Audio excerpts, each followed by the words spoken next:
meat. And so those who know me well know I'm a vegan, right? But that's my personal dietary habits. So I want to be clear, because sometimes people are like, why are they selling, they gonna sell pork chops? So, I mean, the reality is that's what people in our community eat. And so in the past, one of the challenges that co-ops had was they were usually started by people who had these very strict dietary regimens, probably that was similar to mine. People that sometimes we call crunchy granola people, right? And so the co-ops catered to the crunchy granola people, and they sold all stuff that was, high end, very, very healthy, and that's good. I personally eat like that, but the person next door to me doesn't eat like that, right? And so we have to be concerned about the community that we live in. So what we're doing is really something that's a little new in the co-op community because it's a hybrid in terms of the product line. It will sell those healthier foods. We're concerned about people eating organic kale. That's a wonderful thing. I love organic kale. In fact, it's my favorite vegetable.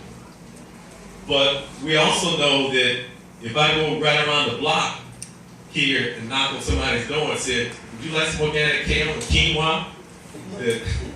That's not going to fly.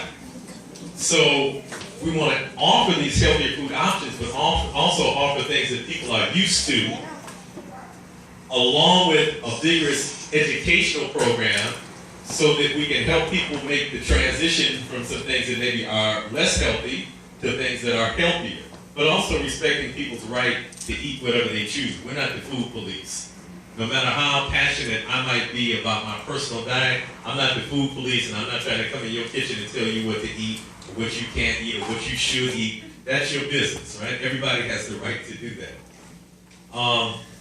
So again, full service grocery store, produce, meats, fish, bakery. We are going to sell beer and wine, which I know some people, that really freaks some people out.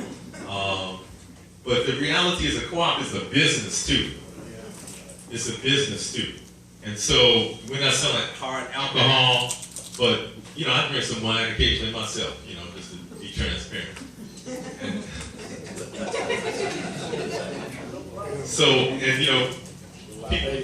people in the audience aren't saying it, but lots of people are getting the same thing. And so we are going to sell beer and wine in the store.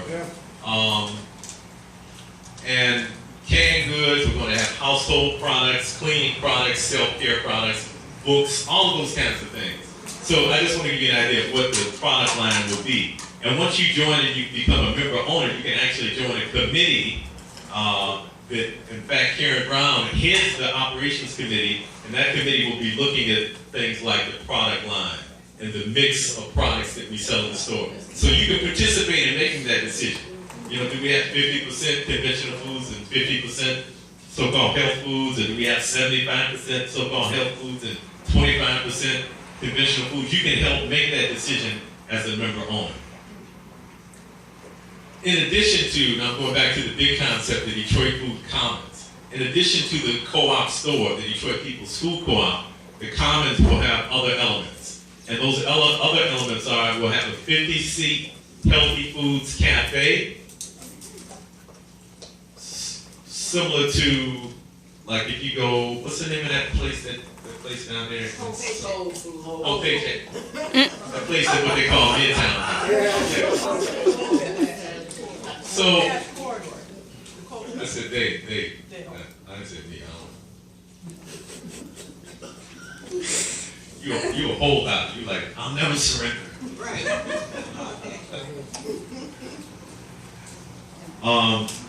So I mean, occasionally I go in Whole Foods myself. Occasionally, and usually I'm going about one item.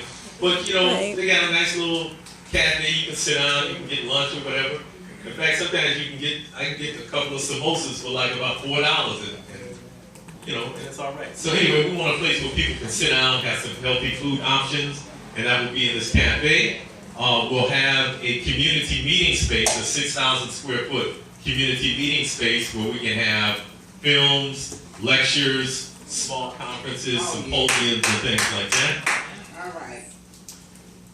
We'll have have an incubator kitchen. You know, we have many people in our community who prepare pies and cakes and jellies and jams and other kind of added value products in their kitchens. And so Michigan has what's called a cottage food law that allows people to do that.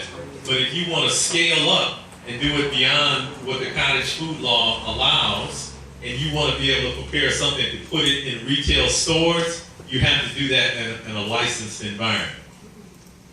And so we'll have 6 workstations in this incubator kitchen where food entrepreneurs can rent out space in order to prepare their products, so caterers can rent space and have a licensed environment to prepare their foods in. And then finally, our organization, the Detroit Black Community Food Security Network, is moving our offices into this complex. Now, it's a huge endeavor. In fact, it's about a $9 million project. And so for some of us, even hearing that kind of numbers freaks our mind out because we're not used to thinking like on that level, right? And so